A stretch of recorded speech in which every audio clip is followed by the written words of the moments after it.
الحمد لله نحمده ونستعينه ونستغفره ونعوذ بالله من شرور أنفسنا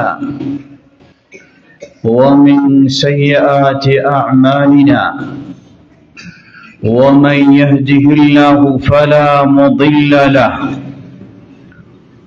ومن يضلل فلا هادي له وأشهد أن لا إله إلا الله وحده لا شريك له وأشهد أن محمدا عبده ورسوله يا أيها الذين آمنوا اتقوا الله حق تقاته ولا تموتن إلا وأنتم مسلمون أما بعد فإن خير الحديث كتاب الله وخير الهدي هدي محمد صلى الله عليه وسلم وشر الأمور محدثاتها وكل محدثة بدعة وكل بدعة ضلالة وكل ضلالة في النار فأعوذ بالله من الشيطان الرجيم قل هل يستوي الذين يعلمون والذين لا يعلمون وصح عن النبي صلى الله عليه وسلم أنه قال من سلك طريقا يلتمس فيه علما سهل الله له طريقا إلى الجنة رواه مسلم সমবেত মুসল্লিবৃন্দ, শুরুতে আবারও আল্লাহ সুবহানাহু ওয়া তাআলার প্রশংসা জ্ঞাপন করছি, যিনি আমাদেরকে তার দ্বীনের পথে চলা সহজ করে দিয়েছেন, তার দ্বীনের পথে কবুল করেছেন। যেই আল্লাহ সুবহানাহু ওয়া তাআলার বিশেষ তৌফিকে আজকে কক্সবাজারে আব্দুল গনি জামিয়া মসজিদে জুমার সালাতে আপনাদের সাথে মিলিত হওয়ার যিনি সুযোগ করে দিয়েছেন, সেই আল্লাহ সুবহানাহু ওয়া তাআলার প্রশংসা জ্ঞাপনার্থে বলি আলহামদুলিল্লাহ। অতঃপর অসংখ্য সালাত ও সালাম পেশ করছি প্রিয় রাসূল মুহাম্মদ সাল্লাল্লাহু আলাইহি ওয়াসাল্লাম, তার আসহাবে কিরাম, আহলে বাইত, শেষ দিবস পর্যন্ত তার প্রতিটি একনিষ্ঠ অনুসারীদের উপর। সমবেত মুসল্লিবৃন্দ,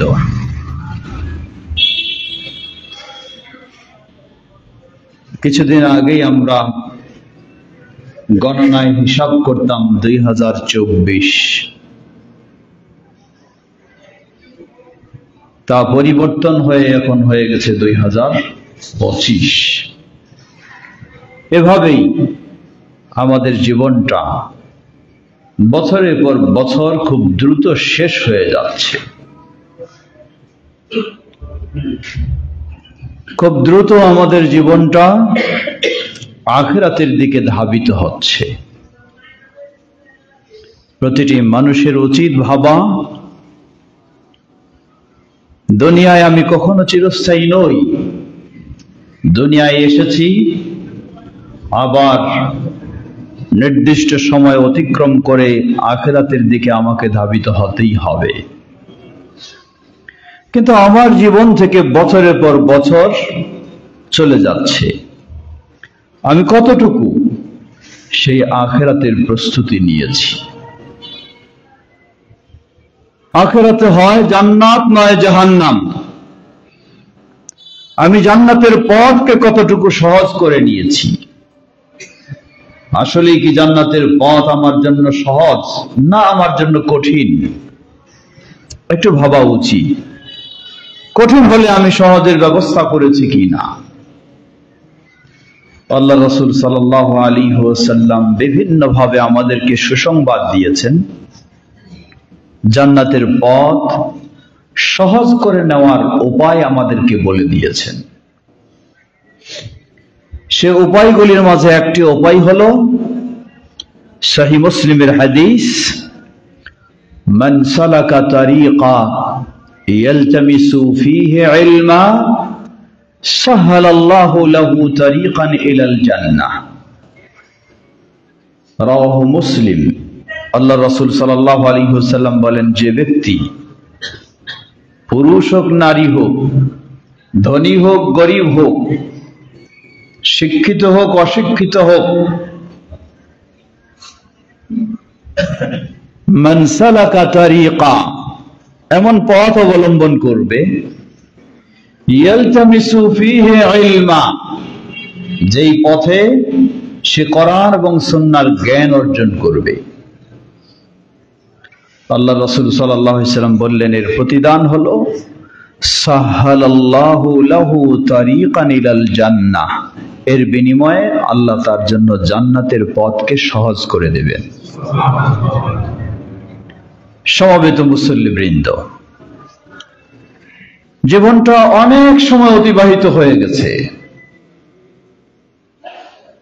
শৈশব অতিক্রম করে যৌবনে এসে গেছি, যৌবন অতিক্রম করে বার্ধক্যে যাওয়া শুরু করেছি।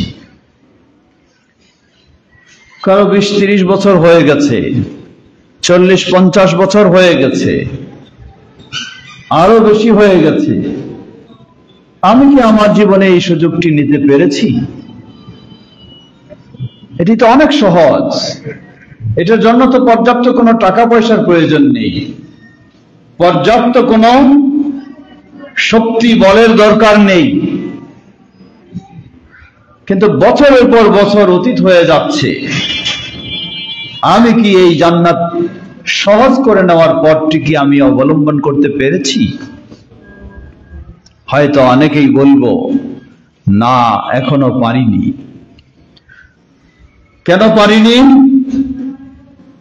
জবাব, আমার ছাত্র জীবনের সময়টা তো অতীত হয়ে গেছে, তাই এখন আমার শিক্ষা জীবন শুরু করা আমার পক্ষে সম্ভব নয়।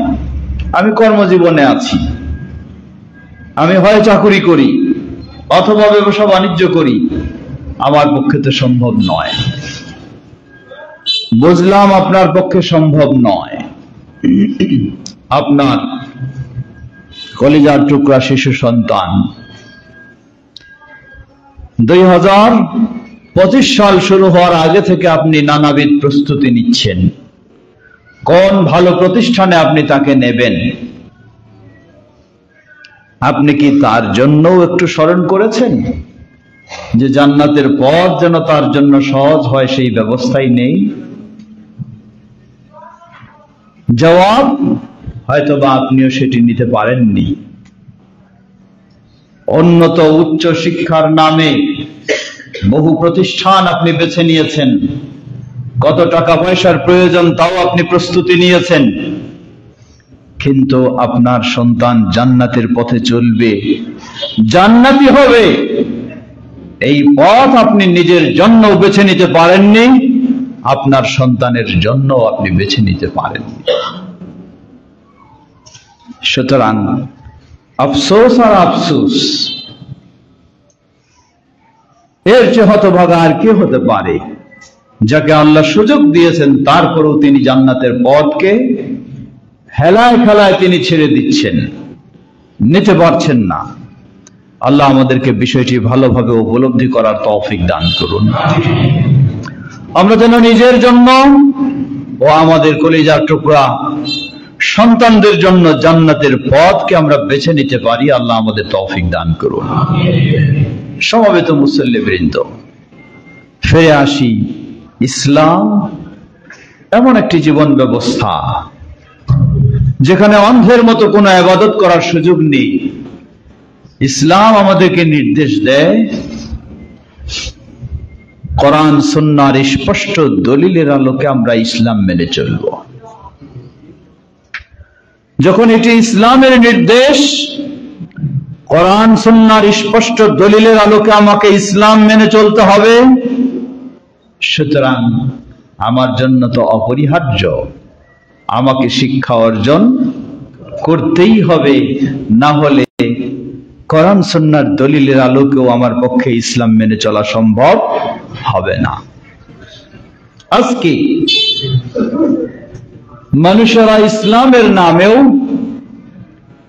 ভ্রান্ত পথে, ভ্রান্ত আকীদায়, ভ্রান্ত আমলে নিজের জীবনকে নষ্ট করে ফেলছে। এর একটি অন্যতম কারণ, আমরা ইসলাম মানতে চাই শুধু দেখা দেখি, ইসলাম মানতে চাই শুধু ওয়ারিসি সূত্রে। বাপ দাদা যেমন ছিলেন আমিও তেমন থাকব, বাপ দাদা যে মাযহাবে ছিলেন আমিও সে মাযহাবেই থাকব, বাপ দাদা যেই তরিকায় ছিলেন আমিও সেই তরিকায় থাকব। এটি হলো ইসলাম মানার পদ্ধতি আমাদের। বাস্তবে ইসলাম এ পদ্ধতি আমাদেরকে দেয়নি। ইসলাম বলে, কুল হাল ইয়াস্তাউইল্লাযীনা ইয়ালামুন ওয়াল্লাযীনা লা ইয়ালামুন, বলো যারা জানে আর যারা জানে না উভয় কি কখনো সমান হতে পারে? কখনো নয়। ইসলাম জানার পথ বেছে নিতে বলছে। আল্লাহ রাসূল সাল্লাল্লাহু আলাইহি ওয়াসাল্লাম বলেন, তালাবুল ইলমি ফরিদাতুন আলা কুল্লি মুসলিমিন, প্রতিটি মুসলিমের জন্য কোরআন সুন্নাহর জ্ঞান অর্জন করা নফল নয়, ফরজ। তাহলে ইসলাম যে জিনিসটাকে ফরজ করে দিয়েছে, ইসলাম যে বিষয়টা কতই ভাবে উদ্বুদ্ধ করেছে, সেই বিষয়টি তো ঐচ্ছিক হতে পারে না। হ্যাঁ, ঐচ্ছিক হতে পারে, আপনি নাজমুল হক মাদানী সাহেবের মতো বড় আলেম হবেন, ইসলাম সবাইকে এই নির্দেশ দেয় নাই। এটা কিছুজন হবে, সবাই নয়।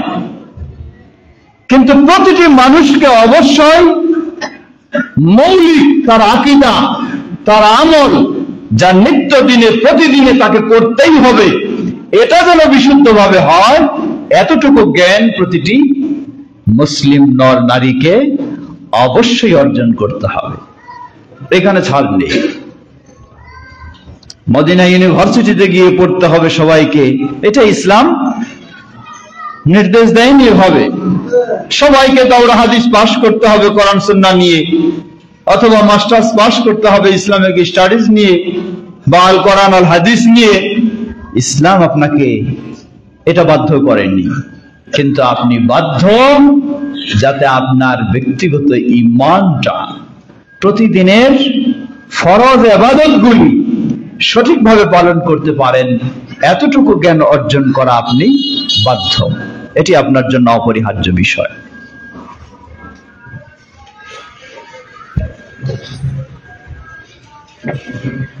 প্রিয় ভাইরা আমার, ফিরে আসি। আমরা একটু সংক্ষিপ্তভাবে জানার চেষ্টা করি, যদিও খুতবা বিলম্ব হয়েছে শুরু, কারণ হঠাৎ ভাবেই আবহাওয়া আমরা দেখছি আল্লাহ সুবহানাহু ওয়া তাআলার ইচ্ছায় কয়েকদিন যাবৎ প্রচন্ড কুয়াশা, তাই ঢাকা থেকে আসতে বিলম্ব হয়েছে। সকালবেলায় কুয়াশায় ফ্লাইও করতে পারে না, ল্যান্ডও করতে পারে না। প্রিয় ভাইরা আমার, আমরা সংক্ষিপ্তভাবে একটু জেনে নেই কিভাবে আমার পক্ষে সম্ভব কোরআন এবং সুন্নাহর জ্ঞান অর্জনের মাধ্যমে জান্নাতের পথকে নিশ্চিত করে নেওয়া। আমি মনে করি প্রতিটি মানুষের পক্ষেই সম্ভব, যে কোনো বয়সেই, যে কোনো পেশায়, এটি অবশ্যই সম্ভব। যদি আমরা দেখি নবী সাল্লাল্লাহু আলাইহি ওয়াসাল্লামের সাহাবায়ে কেরামের অবস্থা, ইমাম আল বুখারী রাহিমাহুল্লাহ বলেন, ওয়াকানা আসহাবুন নবী সাল্লাল্লাহু আলাইহি ওয়াসাল্লাম তাআল্লামু ফি কিবারি সিন্নিহিম, সবাই ওই ছোট বয়সে ইসলাম গ্রহণ করেননি। আব্দুল্লাহ ইবনে আব্বাস রাদিয়াল্লাহু আনহুর মতো নয়, আলী রাদিয়াল্লাহু আনহুর মতো নয়, আব্দুল্লাহ ইবনে ওমর রাদিয়াল্লাহু আনহুর মতো নয়, আনাস রাদিয়াল্লাহু আনহুর মতো নয়।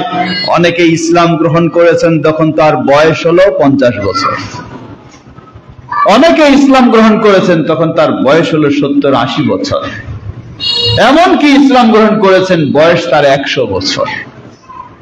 এরপরেও তিনি ইসলামের মৌলিক জ্ঞান অর্জন করা থেকে কখনো বঞ্চিত ছিলেন না। যে বয়সেই হোক শিখেছেন।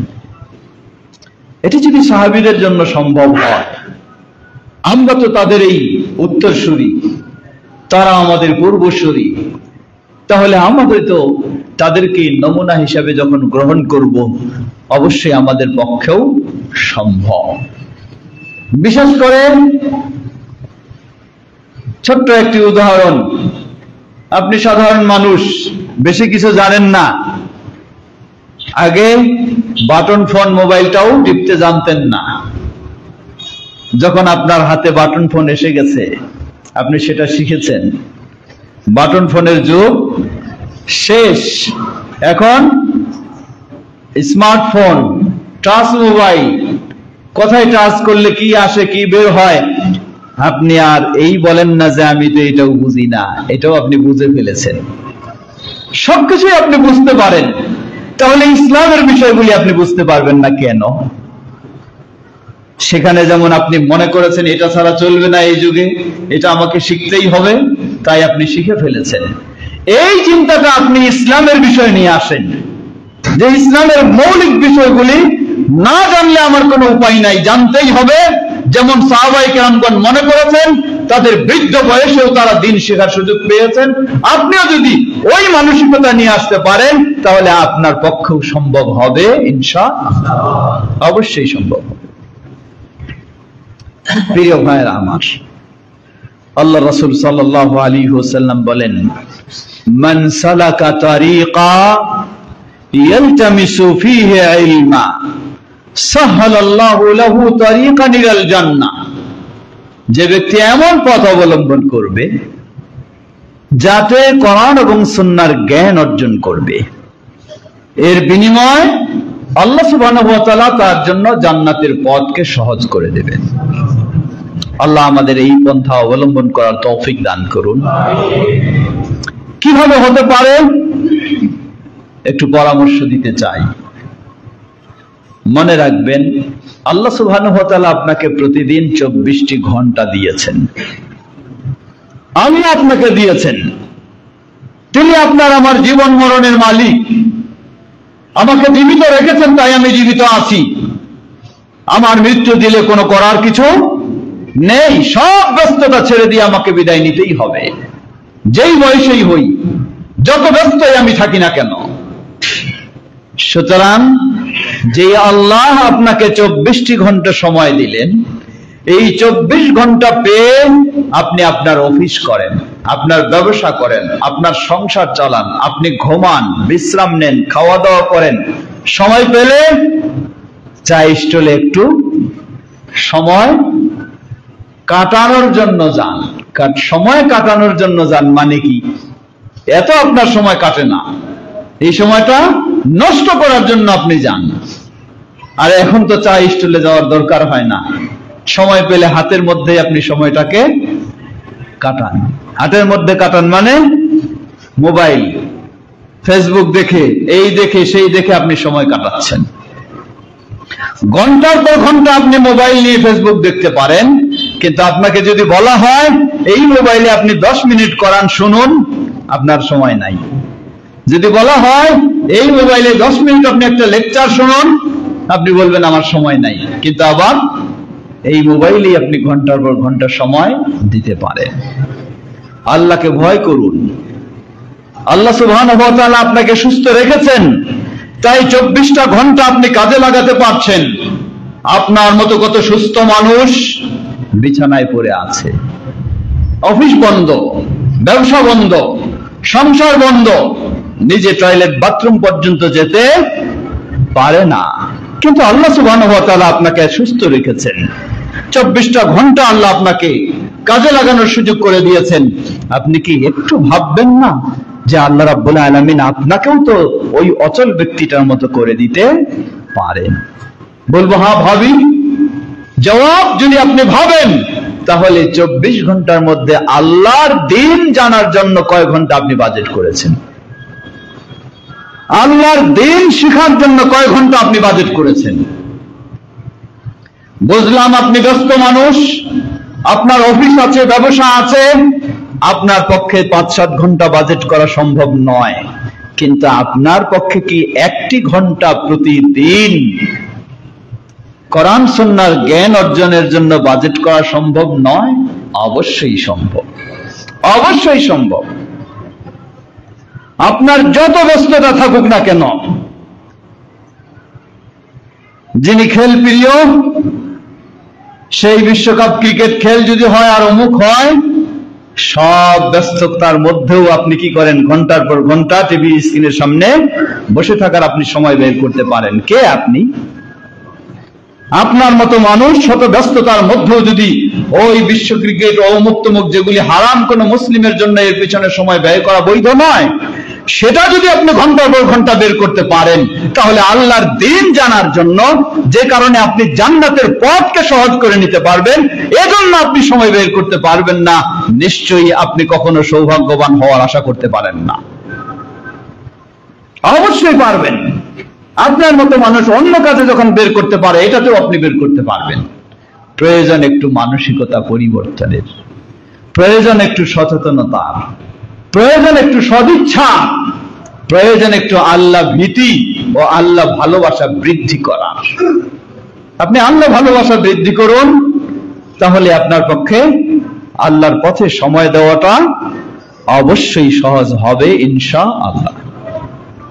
সমবেত মুসল্লিবৃন্দ, সুতরাং 2024 সাল শেষ হলো, 25 সাল শুরু হলো। আপনি একটি কর্মসূচি নিয়ে নিন, প্রতিদিন, বেশি নয়, মাত্র 1টি ঘন্টা আপনি আল্লাহর দ্বীন চর্চার জন্য ব্যয় করবেন। 1 মাস পর আপনি দেখবেন নিজে নিজেকেই করবেন আলহামদুলিল্লাহ। 1 মাস যদি 30টি ঘন্টা আপনি ব্যয় করতে পারেন, নিজেকেই আপনি বুঝতে পারবেন যে আপনার অনেক উন্নতি হয়ে গেছে। ইসলাম সম্পর্কে মৌলিক বিষয়গুলি অনেক আপনি জানার সুযোগ পেয়েছেন, শত ব্যস্ততার মধ্য দিয়েও। বিশেষ করে এই যুগে আপনি ব্যস্ত মানুষ, আপনার অফিস আছে, ব্যবসা আছে, সংসার আছে, কোন মাদ্রাসায় গিয়ে বা কোন আলেমের কাছে গিয়ে সময় দেওয়া আপনার পক্ষে সম্ভব নয়। এখন অনলাইনের যুগ, উন্নত প্রযুক্তির যুগ, আপনার হাতের মুঠোয় সবকিছু রয়েছে, আপনার হাতের মুঠোয় সবকিছু রয়েছে। হাতের মুঠোয় সময় দিয়ে আপনার ঈমানটাকে হারিয়ে ফেলতেছেন, সময় দিয়ে আপনার তাকওয়াকে দুর্বল করে দিচ্ছেন।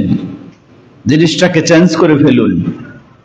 প্রতিদিনের আপনি কর্মসূচি নিন, নির্ভরযোগ্য আলেম যারা কোরআন এবং সহিহ হাদিসের আলোকে, যাদের লেকচার অনলাইনেও ভরপুর রয়েছে, আপনি প্রতিদিন আপনার দোকানে বসে হতে পারে, আপনার অফিসে বসে হতে পারে, আপনার ঘরে বসে হতে পারে, রাস্তায় চলার সময় হতে পারে, গাড়িতে বসে হতে পারে, প্রতিদিন আপনি বাজেট করে নিন 1টি করে ঘন্টা এই নির্ভরযোগ্য আলেমের আপনি বক্তব্য শুনবেন।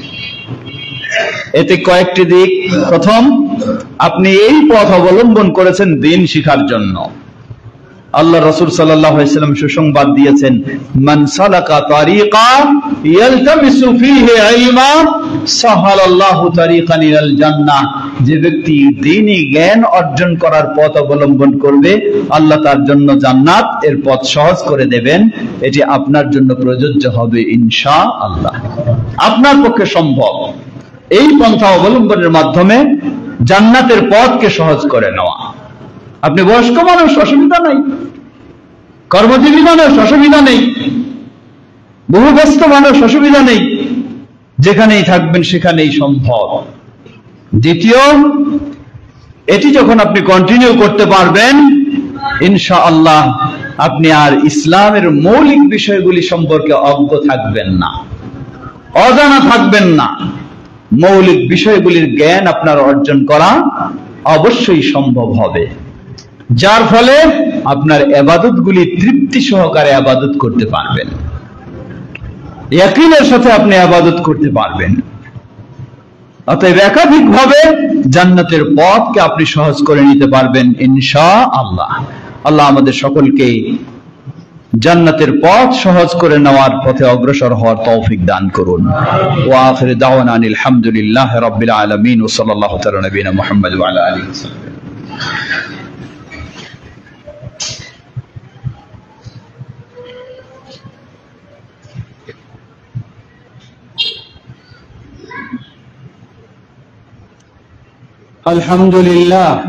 আলহামদুলিল্লাহ রাব্বিল আলামিন والصلاة والسلام على عبد الله ورسوله نبينا محمد وعلى آله وصحبه أجمعين أما بعد।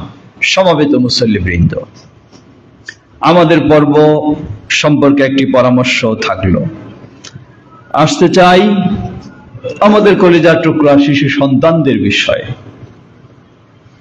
বাবার বুক ভরা আশা, আমার সন্তান যেন আল্লাহর কাছে দুহাত তুলে বলে রব্বির হামহুমা কামা রব্বায়ানি সাগীরা। প্রতিটি বাবা মা চায়, কে না চায়? সবাই চায়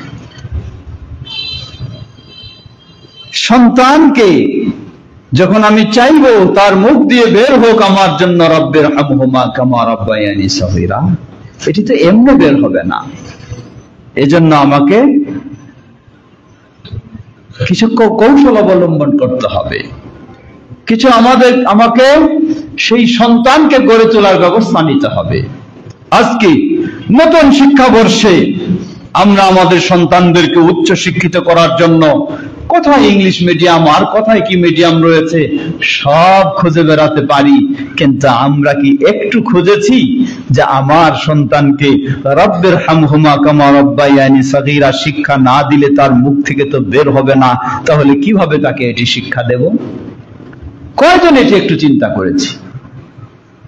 আজকে আপনার সন্তান আপনার হাতছাড়া হয়ে যায়, নেশাগ্রস্ত হয়ে যায়, মাদকাসক্ত হয়ে যায়, বোকাতে হয়ে যায়, আপনি অস্থির, সমাজে মুখ দেখাতে পারেন না।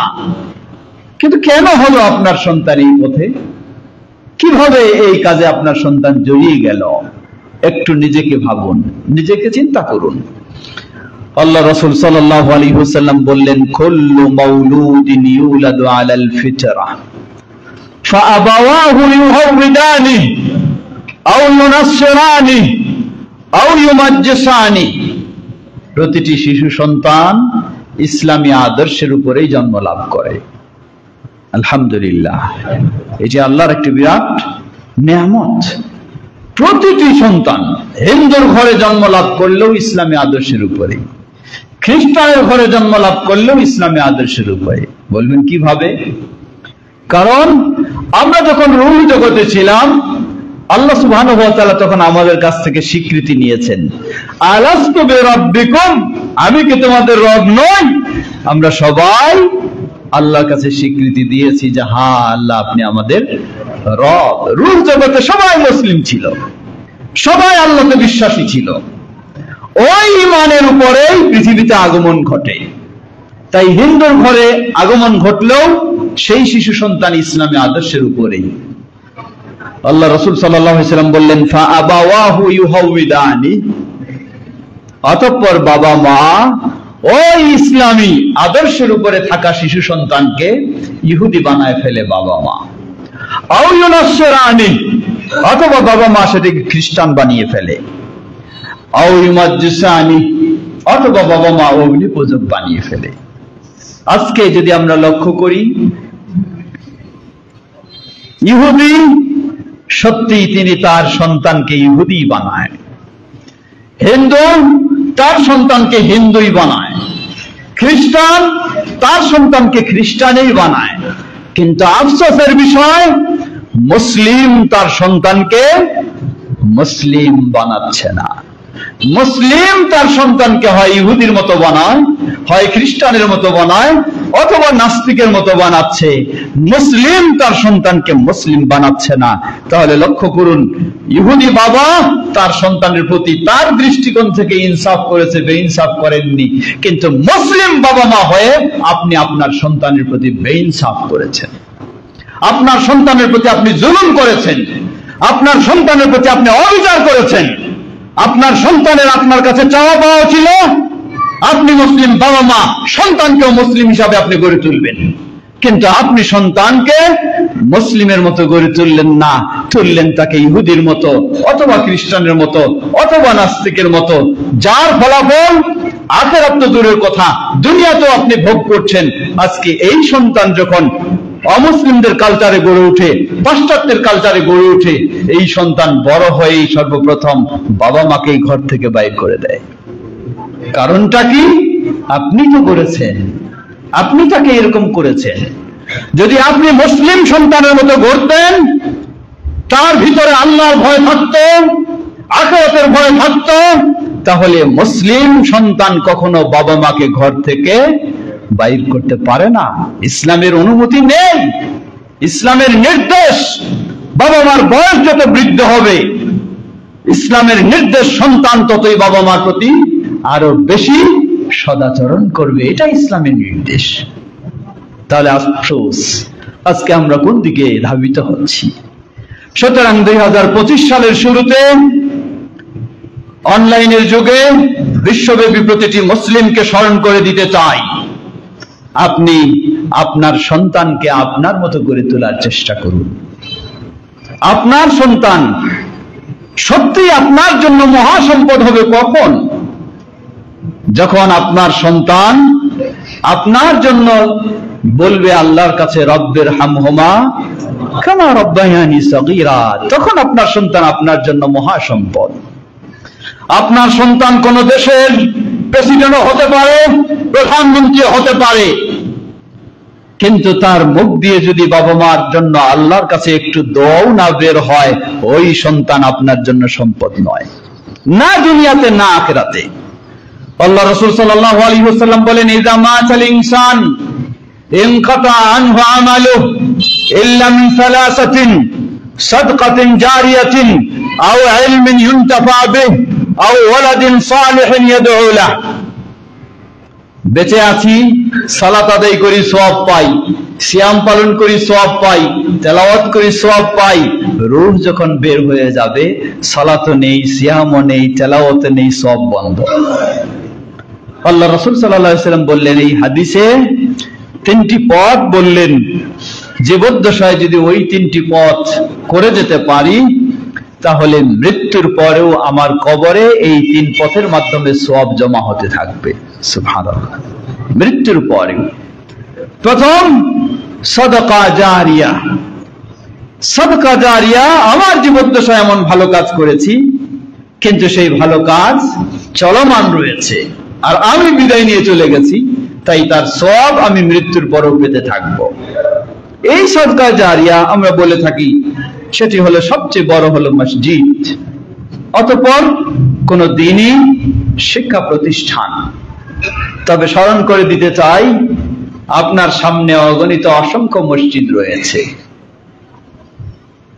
যেই মসজিদে হয় কবর রয়েছে, অথবা মাজার রয়েছে, অথবা শিরকের চর্চা, অথবা বিদআতের চর্চা। সেই মসজিদে যদি আপনি দিয়ে থাকেন, সেখানে যদি আপনি অনুদান রাখেন, তাহলে এর সওয়াব আপনি কতটুকু পাবেন, না এর শাস্তি আপনি ভোগ করবেন? জবাব, আল্লাহ সুবহানাহু ওয়া তাআলা বলেন, ওয়া তাআওয়ানু আলাল বিররি ওয়াত তাকওয়া ওয়া লা তাআওয়ানু আলাল ইসমি ওয়াল উদওয়ান। তোমরা তাকওয়ার কাজে, কল্যাণের কাজে পরস্পরের সহযোগিতা করো, গুনাহের কাজে, বিদ্বেষের কাজে সহযোগিতা করো না। একটি মাজারের মসজিদে আপনি সহযোগিতা করবেন, যত শিরকি চর্চা হবে সবগুলির গুনাহ আপনাকে ভোগ করতে হবে। একটি তাওহীদপন্থী মসজিদে সহযোগিতা করবেন, যত তাওহীদের কাজ হবে সবগুলির সওয়াব আপনি পেতে থাকবেন। একটি বেদাতি মসজিদে সহযোগিতা করবেন, যত বেদাতের চর্চা হবে সব গুনার সমান আপনি গুনাহ ভোগ করবেন। একটি সুন্নাহপন্থীদের মসজিদে আপনি সহযোগিতা করবেন, যত সুন্নাহর কাজ হবে সবগুলি সমান সওয়াব আপনি পেতে থাকবেন জীবদ্দশায় এবং মৃত্যুর পরে। সেই লক্ষ্যে স্মরণ করে দিতে চাই, আজকে আমরা যে মসজিদে সমবেত হয়েছি, এই আব্দুল গনি জামিয়া মসজিদে, আলহামদুলিল্লাহ আমরা আশা করি, জানি এটি হলো তাওহীদ ও সুন্নাহর আলোকে মসজিদ, আলহামদুলিল্লাহ। অতএব সকলকে এই প্রসঙ্গে আহ্বান জানাতে চাই, এই মসজিদের উন্নয়নে আপনাকে না ডাকলেও আপনাকে খুঁজে বের করে দিতে হবে। আর যেখানে শিরক বিদআতের চর্চা রয়েছে, আপনার চতুর্দিকে ঘোরাফেরা করলেও আপনি সেখানে দিতে পারবেন না, দেওয়া যাবে না সেখানে। ঠিক একই ভাবে আমাদের ভাই শেখ নাজমুল হাসান মাদানী সাহেব, এই মসজিদের সাথে এটি মসজিদ এবং মাদ্রাসা কমপ্লেক্স। আপনার পার্শ্বে রমজান মাসে বলুন আর বিভিন্ন মৌসুমে বলুন, অসংখ্য মাদ্রাসা আপনার চতুর্দিকে ঘুরছে, আপনার কাছে সাহায্য সহযোগিতা চাচ্ছে। চাইলে আপনি দিয়ে দিবেন এমনটা নয়, আপনাকে বিবেচনা করতে হবে, বাছাই করতে হবে, আসলে এখানে বেদাতের চর্চা হয় না এখানে সুন্নাহর চর্চা হয়। যদি সুন্নাহর চর্চা হয়, আপনার কাছে না আসলেও খুঁজে গিয়ে আপনাকে সহযোগিতা দিতে হবে। আর যদি বেদাতের চর্চা হয়, আপনার সামনে ঘোরাফেরা করলেও আপনি সেখানে দিতে পারবেন না। আমরা স্মরণ করে দিব, এই মসজিদ ও মাদ্রাসা কমপ্লেক্স যেন আমরা সার্বিক সহযোগিতা দিয়ে এটিকে সুপ্রতিষ্ঠিত করতে পারি। আল্লাহ আমাদের সকলকে সে তৌফিক দান করুন। সমবেত মুসল্লিবৃন্দ, যে বিষয়টি বলতে চাচ্ছিলাম, ওই হাদিসে আল্লাহ রাসূল সাল্লাল্লাহু আলাইহি ওয়াসাল্লাম বললেন, আও ওয়ালাদিন সালিহিন ইয়াদউ লা, আপনার জীবদ্দশায় এমন সন্তান রেখে গেলেন যেই সন্তান এর দুটি বৈশিষ্ট্য। প্রথম হলো ওয়ালাদ সালেহ, সে হলো নেককার সন্তান, সত্যবাদী সন্তান, মিথ্যা বলে না, চাঁদাবাজি করে না, দুর্নীতি করে না, বেনামাজি নয়, নেশাখোর নয়, এমন সন্তান। দ্বিতীয় বৈশিষ্ট্য, ইয়াদউ লা, বাবা মায়ের জন্য সে দোয়া করে। দোয়ার জন্য ভাড়াটিয়া হাফেজ সাহেব নিয়ে আসে দোয়া করার প্রয়োজন মনে করবে না ওই সন্তান নিজেই 24টি ঘন্টায় তার মুখ থেকে বের হবে, রব্বির হামহুমা কামা রব্বায়ানি সগীরা। আর আপনি বেঁচে নাই, পৃথিবী থেকে বিদায় নিয়ে আপনি কবরে চলে গেছেন, 24টি ঘন্টায় ওই সন্তানের ভালো কাজের সওয়াবগুলি আল্লাহ আপনার কবরে পৌঁছায় দেবেন। সুবহানাল্লাহ। প্রিয় ভাইরা আমার, সুতরাং আপনার সন্তানের ক্ষেত্রেও সে বিষয়টি একটু চিন্তা করার চেষ্টা করুন। সন্তানকে তো অনেক শিক্ষিত করার জন্য মাথার ঘাম পায়ে ফেলে এর পিছনে অনেক ব্যয় করছেন, কিন্তু আসলেই কি আপনার সন্তান আপনার জন্য কল্যাণকামী? না আপনাকে কিছুদিন পরেই দেখা যাবে আপনাকে বের করে দেবে, আপনাকে অপছন্দ করবে। এজন্য বলবো, এর অর্থ এই নয় শুধু আপনার সন্তানকে আলেম বানাতেই হবে, না হলে হবে না, না তা বলছি না।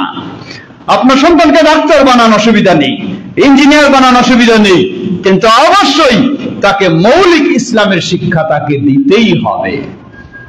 যদি মৌলিক ইসলামী শিক্ষা তাকে না দিতে পারেন, তাহলে সে ডাক্তার হলেও বেনামাজি ডাক্তার হবে, ইঞ্জিনিয়ার হলেও বেনামাজি ইঞ্জিনিয়ার হবে। সেই সন্তান আপনার জীবদ্দশাও এবং আপনার মৃত্যুর পরেও কোনো কল্যাণে আসবে না, বরং ক্ষতি করবে আপনাকে। পক্ষান্তরে আপনার সন্তানকে যখন মৌলিক ইসলামী শিক্ষা কমপক্ষে দেবেন, এরপরে সে ডাক্তার হলেও হবে নামাজি ডাক্তার, হবে মুসলিম ডাক্তার, ইঞ্জিনিয়ার হলেও হবে মুসলিম ইঞ্জিনিয়ার, হবে নামাজি ইঞ্জিনিয়ার। ওই ব্যক্তি যতদিনই থাকবে ততদিনই আপনার জন্য কল্যাণকামী হবে, দুনিয়াতেও আখিরাতেও আপনি তার কল্যাণ থেকে উপকৃত হবেন ইনশাআল্লাহ। অতএব আপনি আপনার সন্তানের জন্য আজকে অবশ্যই আপনি পরিকল্পনা নেবেন, কিভাবে আমি তাকে দ্বীন শিক্ষা দিতে পারি। প্রিয় ভাইরা আমার, আরেকটি বিষয় স্মরণ করে দিতে চাই। খুতবার সময় শেষের দিকে অনেক সময় আমরা বলি যে আমার সন্তানকে ভালো তো কোনো প্রতিষ্ঠান পেলাম না, তাই স্কুলে পড়াচ্ছি, আর স্কুলে তো ইসলাম শিক্ষা নেই, তাই আমার সন্তানকে ইসলাম শিক্ষা কিছুই দিতে পারিনি। আমি বলবো, আপনার এই কথা, এই যুক্তি বা এই আপত্তি আল্লাহর কাছে কখনো গ্রহণযোগ্য হবে না। কেন হবে না? জবাব, আপনার সন্তানকে যে স্কুলে পড়ান, ওই স্কুলে যদি ইংরেজির টিচার ভালো না থাকে, আপনি কি কোনোদিন বলবেন যে আমার সন্তানের স্কুলের ইংরেজির টিচার দুর্বল, তাই আমার ছেলে বা মেয়ে সে ইংরেজিতে দুর্বলই থাকুক? কখনো তো আপনি বলবেন না। বরং আপনি বলবেন স্কুলে তার ইংরেজির টিচার ভালো নেই, আমি ব্যক্তিগত টিচার দিয়ে তাকে ইংরেজিতে সবল করার ব্যবস্থা নেব। এটাই আপনি করবেন, প্রাইভেট টিচার দিয়ে আপনি ইংরেজিতে সবল করবেন। স্কুলে সায়েন্সের টিচার দুর্বল, আপনি কোনোদিন বলবেন না আমার ছেলে বা আমার মেয়ের স্কুলের সায়েন্সের টিচার দুর্বল, তাই সে দুর্বলই থাকুক, এভাবে চলুক, এটি কোনোদিন আপনি বলবেন না। আপনি প্রয়োজনে টাকা পয়সা আরো খরচ করে প্রাইভেট টিচার দিয়ে তাকে সায়েন্সে সবল করার চেষ্টা করেন। এটি তো আপনি ওই বাবা। তাহলে আপনি যখন আপনার সন্তান স্কুলে ভালো ইংরেজি শিক্ষা নেই, প্রাইভেট টিচার দিয়ে ইংরেজি শিখাতে পারেন, স্কুলে ভালো সায়েন্সের টিচার নেই, প্রাইভেট টিচার দিয়ে সায়েন্স শিখাতে পারেন, তাহলে আপনি এখন কেন বলবেন যে স্কুলে ইসলাম শেখানোর মতো কোনো টিচার নাই, তাই আপনি ব্যক্তিগত টিচার দিয়ে কেন ইসলাম শিখাবেন না? একটু নিজেকে জিজ্ঞাসা করুন, একটু নিজেকে জিজ্ঞাসা করুন, আপনার ছেলেকে কি আসলে আপনি ইসলাম শিখাতে চান? আপনার ছেলে একজন মুসলিম হিসাবে গড়ে উঠুক, আসলে কি এটি আপনি চান?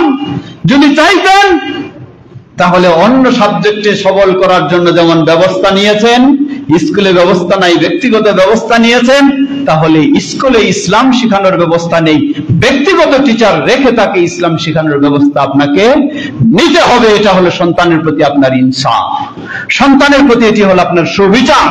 কিন্তু সন্তানকে আপনি ইংরেজি শেখানোর বহু ব্যবস্থা নেবেন, গণিত শেখানোর বহু ব্যবস্থা নেবেন, সায়েন্স শেখানোর বহু ব্যবস্থা নেবেন, কিন্তু ইসলাম শেখানোর জন্য কোনো ব্যবস্থা নেবেন না। শুধু স্কুলের দোহাই দিয়ে বলবেন কোনো ব্যবস্থা নেই নেই নেই, এই বলে আপনি সন্তানকে বেদিন করে মানুষ করবেন। ওয়াল্লাহি, আল্লাহর কসম করে বলছি, আপনি আপনার সন্তানের প্রতি অবিচার করেছেন, বেইনসাফ করেছেন। সুতরাং সকলে একটু ভাববো, আমার সন্তানকে স্কুলে শিক্ষক না থাকলেও, ইসলাম শেখানোর ব্যবস্থা না থাকলেও, ব্যক্তিগত ভাবেও যেন তাকে একটু ইসলামের মৌলিক শিক্ষাটা দিতে পারি। আল্লাহর কোরআন যেন সে বুঝতে পারে, তেলাওয়াত করতে পারে, আল্লাহর কোরআন, আল্লাহর দ্বীন যেন সে জানতে পারে, আল্লাহর ভয় যেন তার ভিতরে থাকে, আখিরাতের ভয় যেন তার ভিতরে থাকে। এভাবে যদি আমাদের সন্তানদেরকে গড়ে তুলতে চেষ্টা করতে পারি, তাহলে একদিকে আমার আদর্শ সন্তান হবে, অপরদিকে সমাজে ভালো মানুষ সেই হবে, অপরদিকে দেশের সেই হলো সুনাগরিক হিসাবে গড়ে উঠবে ইনশাআল্লাহ। কারণ যেই সন্তান আল্লাহকে ভয় করবে, যেই সন্তান আখিরাতকে ভয় করবে, যেই সন্তান সালাত আদায় করবে, সে কখনো নেশাগ্রস্ত হতে পারে না, সে কখনো মাদকাসক্ত হতে পারে না, সে কখনো দেশের ক্ষতি করবে এমন হতে পারে না, সে কখনো সমাজের মানুষের সাথে দুর্ব্যবহার করবে এমন হতে পারে না। আমরা সুসন্তান গড়ার চেষ্টা করব, দেশের উন্নয়ন সেভাবেও করার চেষ্টা করব। আল্লাহ আমাদের সকলকে সে তৌফিক দান করুন। বিশেষ করে সন্তানকে দ্বীন শিক্ষা দেওয়ার ক্ষেত্রে আপনাকে যে বিষয়টি সবচেয়ে বেশি লক্ষ্য রাখতে হবে, সে বিষয়টি আল্লাহ সুবহানাহু ওয়া তাআলা স্মরণ করে দিয়েছেন। আল্লাহ রাব্বুল আলামিন বলেন, وَإِذْ قَالَ لُقْمَانُ لِابْنِهِ وَهُوَ يَعِظُهُ يَا بُنَيَّ لَا تُشْرِكْ بِاللَّهِ إِنَّ الشِّرْكَ لَظُلْمٌ عَظِيمٌ। স্মরণ করুন, লোকমান যখন তার কলিজার টুকরা প্রিয় বৎসকে উপদেশ দিতে গিয়ে বললেন, হে প্রিয় বৎস, লা তুশরিক বিল্লাহ, তুমি আল্লাহর সাথে কখনো শিরকে লিপ্ত হয়ো না। ইন্নাশ শিরকা লাযুলমুন আযীম, নিশ্চয়ই পৃথিবীর বুকে শিরক হলো মহা অন্যায়, মহা অপরাধ। অতএব একদিকে আপনার সন্তানকে অবশ্যই আপনি ইসলামের মৌলিক শিক্ষা দেবেনই, এটি হলো আপনার দায়িত্ব। দ্বিতীয় হলো শুধু নামকাওয়াস্তে ইসলামী শিক্ষা নয়, ওই মাজার পূজারী ইসলামের শিক্ষা নয়, কবর পূজারী ইসলামী শিক্ষা নয়, পীর পূজারী ইসলামী শিক্ষা নয়, সেটি হলো শিরক মুক্ত ইসলামী শিক্ষা দেবেন। আল্লাহ আমাদের সকলকে সে তৌফিক দান করুন। আজকে আমাদের এই মসজিদ ও মাদ্রাসা কমপ্লেক্স সেভাবে গড়ে উঠছে, যেখানে আমাদের সন্তানদেরকে শিরক মুক্ত, বিদআ মুক্ত তাওহীদ ও সুন্নাহর আলোকে সঠিক ইসলাম এর চর্চা এবং প্রচার প্রসার ও শিক্ষার কেন্দ্র এটি গড়ে উঠে আল্লাহ আমাদের এই প্রতিষ্ঠানকে সেভাবে কবুল করে নিন। প্রিয় ভাইরা আমার, আজকে আহলুল হাদিসদের দাওয়াত হলো এটাই, অবশ্যই ইসলাম আপনাকে মেনে চলতে হবে, কিন্তু কোন ইসলাম? শিরকের ইসলাম নয়, বেদার ইসলাম নয়, মন গড়া ইসলাম নয়, খোরাফাতের ইসলাম নয়, কুসংস্কারের ইসলাম নয়। ইসলাম হতে হবে আল্লাহ এবং তার প্রিয় রাসূল মুহাম্মদ সাল্লাল্লাহু আলাইহি ওয়াসাল্লাম যা বলেছেন সেই ইসলাম। আহলুল হাদিসদের আহ্বান হলো এটাই। বাংলাদেশ জমিয়ত আহলুল হাদিস সেই দাওয়াতই জানায়, সেই আহ্বানই জানায়, আমরা যেন সে পথেই সকলে অগ্রসর হতে পারি। আল্লাহ আমাদের তৌফিক দান করুন। সমবেত মুসল্লিবৃন্দ, ছোট্ট একটি দাওয়াত জানাই। সেই ঢাকা আশুলিয়া বাইপাইলে বাংলাদেশ জমিয়ত আহলুল হাদিসের সেই বিশাল ক্যাম্পাসে আগামী 7 এবং 8 ফেব্রুয়ারি দুদিন ব্যাপী একটি ইন্টারন্যাশনাল কনফারেন্স অনুষ্ঠিত হবে ইনশাআল্লাহ।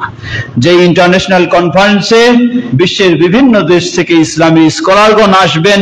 আপনাদের সকলকে বিশেষভাবে আমাদের শেখ নাজমুল হক মাদানী সাহেবের নেতৃত্বে আপনারা সকলে সেখানে অংশগ্রহণ করবেন সেই আহ্বান জানাচ্ছি, সেই দাওয়াত জানাচ্ছি। আল্লাহ আমাদের সকল তাওহীদ ও সুন্নাহর ভালো কাজে পরস্পরের সহযোগিতা দিয়ে এগিয়ে চলার তৌফিক দান করুন।